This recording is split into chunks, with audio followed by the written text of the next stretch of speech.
En los confines del imperio, los romanos se encontrarían con muchos enemigos exóticos. Pero sería en las islas nebulosas del norte donde los vestigios de una era pasada saldrían disparados de los bosques, sembrando el miedo entre las legiones y ganándose la admiración de Julio César. Estos eran los carros de guerra de Britannie. Los orígenes de los carros de guerra britanos se remontan a la llegada de la cultura celta a Britannie hacia finales del segundo milenio AC. Fue en esta era cuando la isla fue gradualmente introducida a las dos influencias culturales celtas que los historiadores modernos han designado como Latene y Hallstatt. Esta última resultó más dominante para cuando los romanos llegaron por primera vez a la isla alrededor de mediados del primer siglo AC. Aunque estos britanos pueden haber compartido ancestros y cultura a través de su herencia celta, esto no significaba que fueran un pueblo unido. Britannie estaba dividida en muchas tribus, incluyendo los poderosos Aes-Sinai, los Atrebates y los Brigantis. Estos diversos pueblos eran gobernados por reyes, y en raras ocasiones incluso reinas, junto con grupos de nobles. Aunque los antiguos britanos ciertamente eran un grupo multifacético con una rica cultura material, gran parte de lo que se conserva en nuestros registros antiguos son sus rasgos belicosos, compartidos por muchos de los pueblos celtas. Hay mucho que podría decirse sobre sus prácticas militares. Sin embargo, para los propósitos de este episodio, nos centraremos en sus unidades de carros de guerra. Resulta que estos eran una tecnología bastante nueva que barrió el mundo celta alrededor del siglo V a.C. Los carros de guerra habían existido durante mucho tiempo antes de esto, pero típicamente se reservaban como vehículos ceremoniales utilizados por aristócratas en desfiles y funerales como símbolo de su alto estatus. No está claro que sirvió como el detonante que precipitó su militarización, pero algunos especulan que la tendencia comenzó entre los celtas que se codeaban con los etruscos del norte de Italia. Sea cual sea el caso, estos nuevos carros de guerra se extendieron rápidamente por las regiones del norte. Una vez introducidos entre las tribus de Britannie, su relativo aislamiento del continente significaba que su evolución subsiguiente era bastante única. ¿Pero cómo eran realmente estos carros de guerra? Afortunadamente, lo suficiente ha sobrevivido en el registro escrito y arqueológico como para que podamos reconstruirlos con un grado de precisión relativamente alto. El propio carro consistía en una plataforma sobre un par de ruedas de hierro con radios, de aproximadamente 1 metro de diámetro.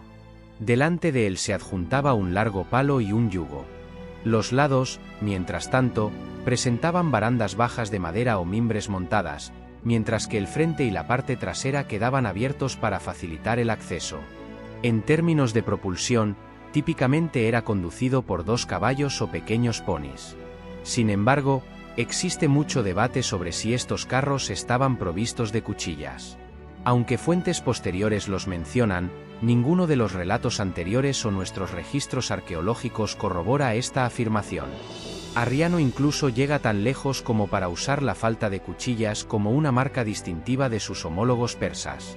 Por lo tanto, parece que las cuchillas no eran estándar, pero ciertamente no está fuera del ámbito de lo posible que pudieran haber sido instaladas en ocasiones. En cuanto a la tripulación, el individuo más importante sería el conductor, situado en la parte delantera. Las representaciones indican que estarían ligeramente armados, quizás solo con una daga u otra arma que pudiera ser accionada en casos de emergencia. La verdadera lucha la llevaría a cabo un guerrero a bordo. En general, solo los miembros más ricos de una tribu podían permitirse estos caros carros, y así los hombres montados en carros típicamente eran nobles bien equipados que podían llevar a la batalla las mejores armas y armaduras de la tribu. Para la defensa, un guerrero tribal completamente equipado llevaría un casco de metal, generalmente de bronce, que también podría incluir placas de mejilla, para proteger la cabeza.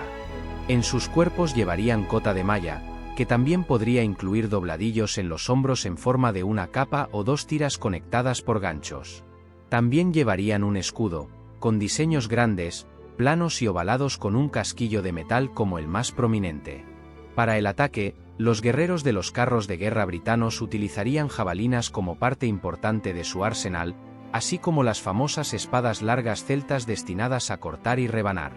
Otros armamentos como lanzas y hachas también podrían haber sido utilizados.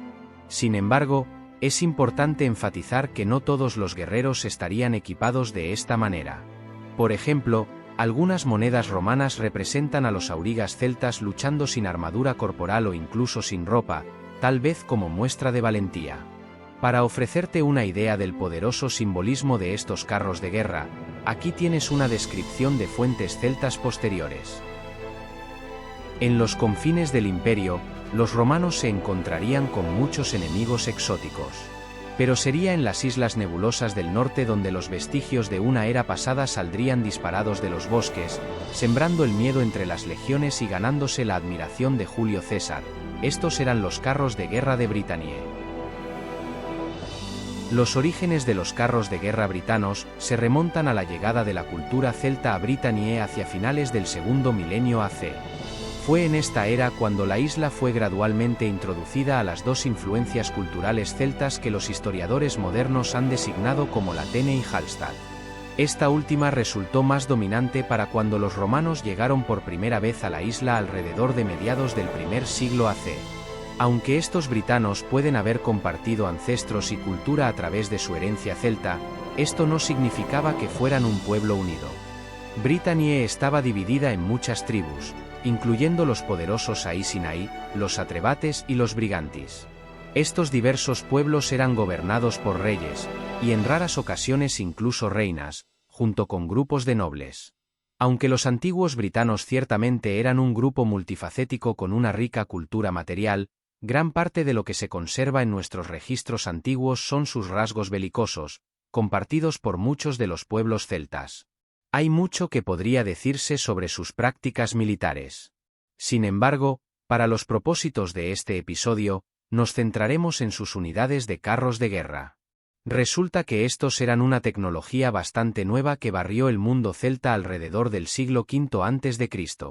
Los carros de guerra habían existido durante mucho tiempo antes de esto, pero típicamente se reservaban como vehículos ceremoniales utilizados por aristócratas en desfiles y funerales como símbolo de su alto estatus. No está claro que sirvió como el detonante que precipitó su militarización, pero algunos especulan que la tendencia comenzó entre los celtas que se codeaban con los etruscos del norte de Italia. Sea cual sea el caso, estos nuevos carros de guerra se extendieron rápidamente por las regiones del norte.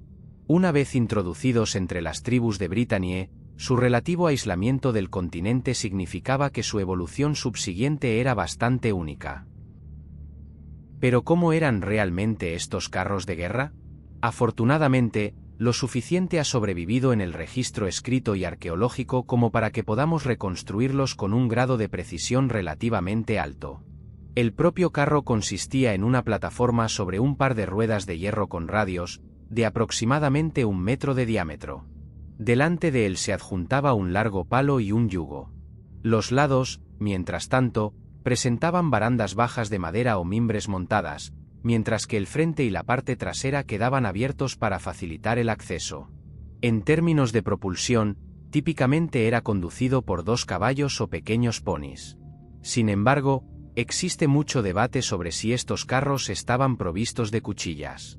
Aunque fuentes posteriores los mencionan, ninguno de los relatos anteriores o nuestros registros arqueológicos corrobora esta afirmación. Arriano incluso llega tan lejos como para usar la falta de cuchillas como una marca distintiva de sus homólogos persas. Por lo tanto, parece que las cuchillas no eran estándar, pero ciertamente no está fuera del ámbito de lo posible que pudieran haber sido instaladas en ocasiones. En cuanto a la tripulación, el individuo más importante sería el conductor, situado en la parte delantera. Las representaciones indican que estarían ligeramente armados, quizás solo con una daga u otra arma que pudiera ser accionada en casos de emergencia. La verdadera lucha la llevaría a cabo un guerrero a bordo. En general, solo los miembros más ricos de una tribu podían permitirse estos caros carros, y así los hombres montados en carros típicamente eran nobles bien equipados que podían llevar a la batalla las mejores armas y armaduras de la tribu. Para la defensa, un guerrero tribal completamente equipado llevaría un casco de metal, generalmente de bronce, que también podría incluir placas de mejilla, para proteger la cabeza. En sus cuerpos llevarían cota de malla, que también podría incluir dobladillos en los hombros en forma de una capa o 2 tiras conectadas por ganchos. También llevarían un escudo, con diseños grandes, planos y ovalados con un casquillo de metal como el más prominente. Para el ataque, los guerreros de los carros de guerra britanos utilizarían jabalinas como parte importante de su arsenal, así como las famosas espadas largas celtas destinadas a cortar y rebanar.